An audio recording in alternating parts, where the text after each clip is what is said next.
Welcome back to this channel, welcome back to the reaction, and today we watching Xbox Series X on a PC monitor tested.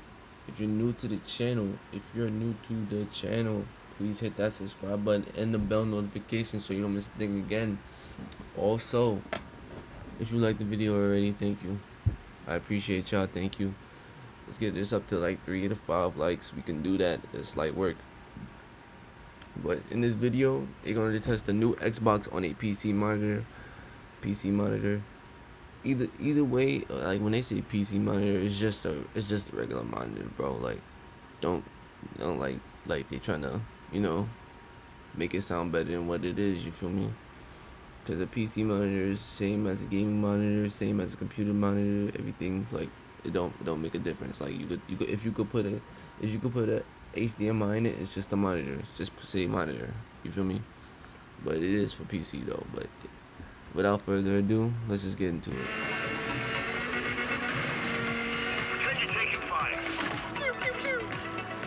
Hey guys, Anton the Tech Chap, and a few of you have been asking me what it's like to use a PC monitor with a next-gen console. Obviously, this is the Xbox Series X, which I have here. Because I use a gaming monitor too on mine. Running, but it's connected to this 4K high refresh rate LG monitor, and yeah, as you can see, it works. But if you are thinking about using your PC monitor with a next-gen console, or maybe even buying a new one, instead of using a TV, well, there's a few things to think about. And if you're interested, I'll put some of my recommended and favorite monitors in the description below.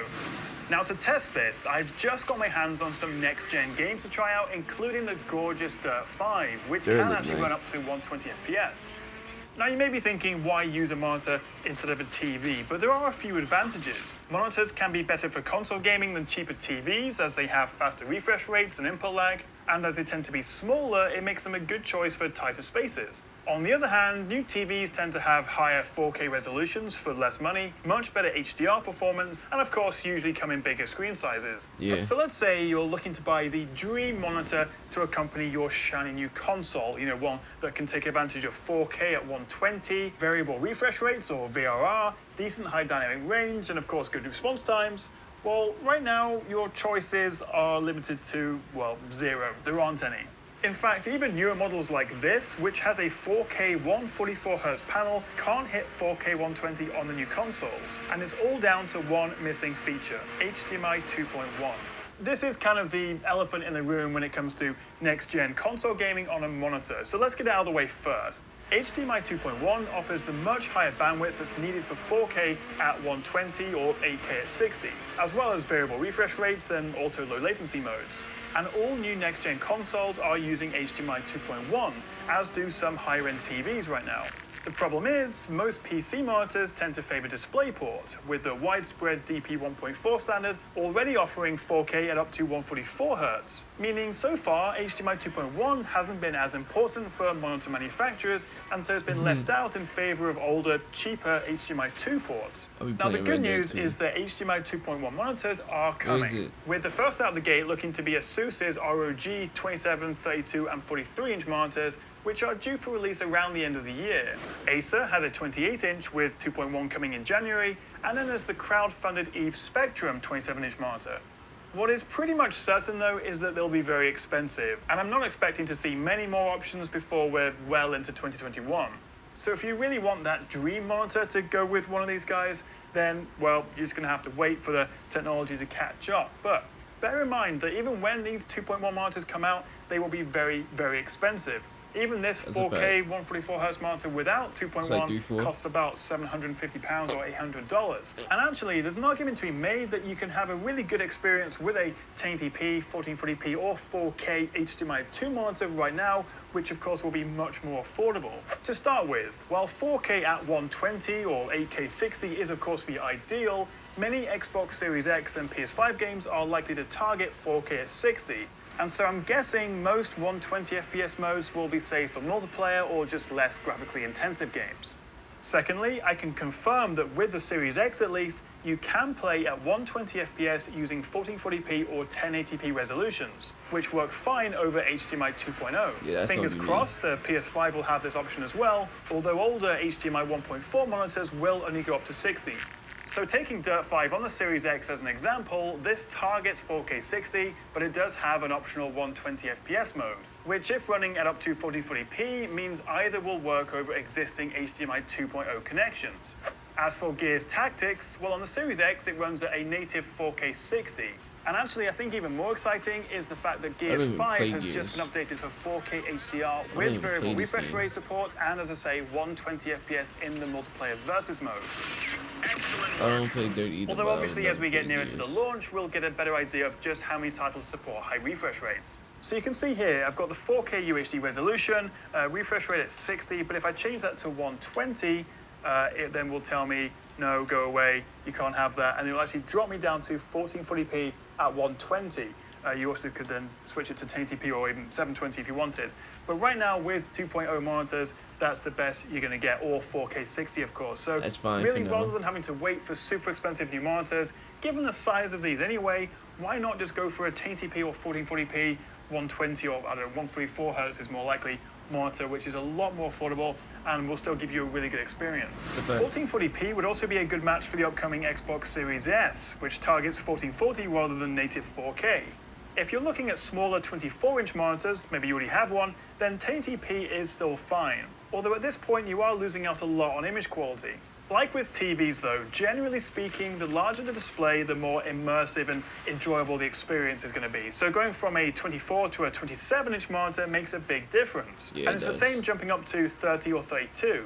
Although then bear in mind that if you are sticking with 1440p, the bigger the screen is, the lower the PPI, and therefore it'll look less sharp. Also, I wouldn't really bother with 21:9 ultra-wides if you're just using it for the console. The PS5 and the Xbox only support 16:9, so you'll end up with big black bars on the side or a stretched image.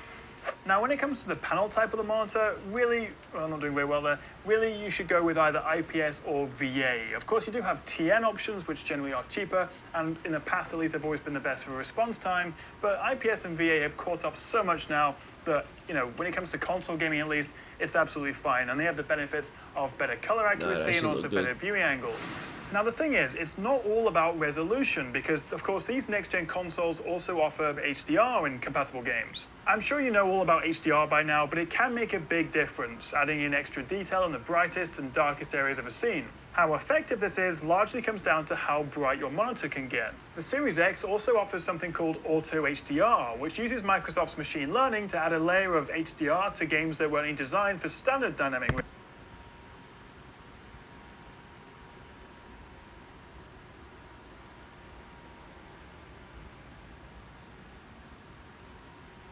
See the difference? It's just a little bit texture difference, just slightly. I've tested this on some backwards compatible games and it seems to work pretty well.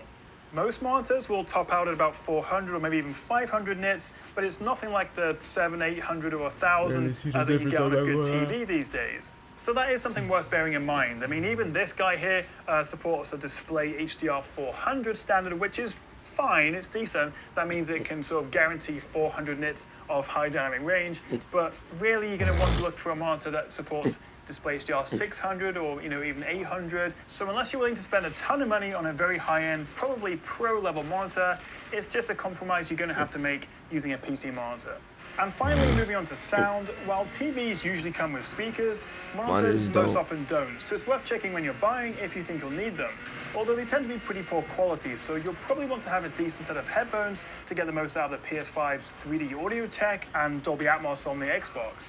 Now, I will definitely revisit this video when there are actually some HDMI 2.1 monitors out there for me to test, and I'll of course update you then. And also, hopefully, we'll have some more next-gen games I can show you, and maybe even some 4K 120 next-gen games, which would be nice to see. But in the meantime, if you're buying at the high end for a PS5 or Series X, dropping the best part of $1,000 on a 4K 144Hz monitor, and only being able to use it at 120Hz with 1440p due to HDMI limitations, means it's just not worth it.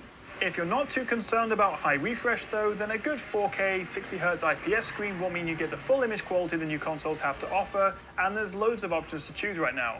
But for most people whose budgets are more around 1080p or 1440p level, or perhaps if you're looking to pick up the Series S, then you really don't need to wait, as those full HDMI 2.1 monitors will likely be out of your budget anyway. And as I say, I still think most AAA games will be targeting 4K 60, so I just don't know, at least in the near future, how important 4K 120 really is. Alternatively, which I know slightly defeats the point of this video, buy a TV, and actually the LG C10 48-inch OLED is actually a really good option and just about maybe right at the top end of PC level size monitors. It is a TV, but I think it's the smallest OLED you can buy. But I think if you do want a big next-gen experience with HDMI 2.1, really a TV is your best way forward. And if you want a smaller one, then I think, as I say, the 48-inch LG C10, which costs about £1,500, is probably your best bet. $1,500. What do you think? Do you play your console on a PC monitor? And if so, are you going to stick with the one you have, or are you thinking about buying a new one for the next-gen consoles? Let me know in the comments below. Thank you so much for watching, guys. And if you do want to see more Xbox and PC hardware videos, then don't forget to hit that little subscribe button below. I don't, but if you made it to the end of the video, you obviously like my video, so you obviously said subscribe, so I need y'all to hit that subscribe button, please, and hit the bell notification so you don't miss a thing again. We're on the road to 250 subscribers. We have 218. We almost there, so I need y'all to hit that subscribe button. Also, if you hit the like button already, please hit that like button. It's free. It's free. No harm, no foul in it. So can you please hit that like button for me, and thanks for watching.